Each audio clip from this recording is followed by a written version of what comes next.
আপনারা সকাল সকাল কিন্তু চলে যাইয়েন ভোট দিতে।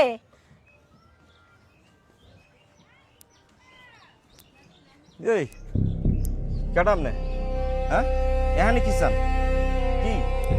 আমি তো এ বাড়িতে আসছি একটু ওই যে ভোটের ইলেকশনের জন্য একটু কথা বলতে মহিলাদের সাথে।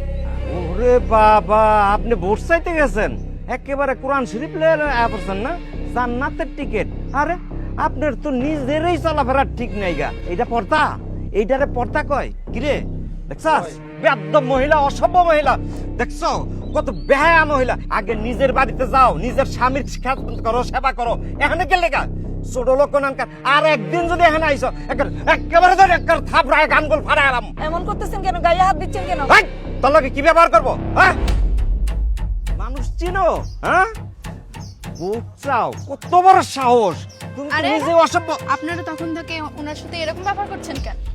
আরে আপনি জানেন না এই মহিলা বাড়ি বাড়ি গিয়া ব্রেন ওয়াশ করতেছে, ভোট চায়। উনি একটা জান্নাতের টিকিট দিয়া দিব সবাইরে। জান্নাতের টিকিট বিক্রি করছে মানে? ওনার ভোট চাওয়া তো একটা গণতান্ত্রিক অধিকার। আপনি ওনার সাথে এরকম ব্যবহার করতে পারেন না। ওনার একটা অধিকার আছে ভোট চাওয়ার, বাসায় বাসায় জি। থামেন, বুঝতে পারছি। আগে বলেন আপনি কে? আমি কে মানে? আমি একজন বাংলাদেশের নাগরিক। তো আপনি নাগরিক, আমরা কি বাইশাইছি রে?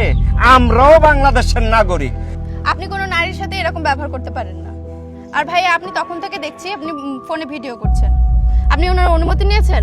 আপনি অনুমতি ছাড়া ওনার ভিডিও করছেন, এটা তো একটা আইনত অপরাধ। এটার জন্য আপনার জেল হতে পারে। এটা কি আপনি জানেন? এই তুই এত জ্ঞান দিতে আসছিস? হ্যাঁ তুই জ্ঞান দিতে আসছিস কেন?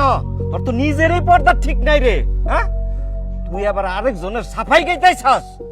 যা এতে যা। এখনো সময় আছে, নারীদের সাথে সম্মান দিয়ে কথা বলুন।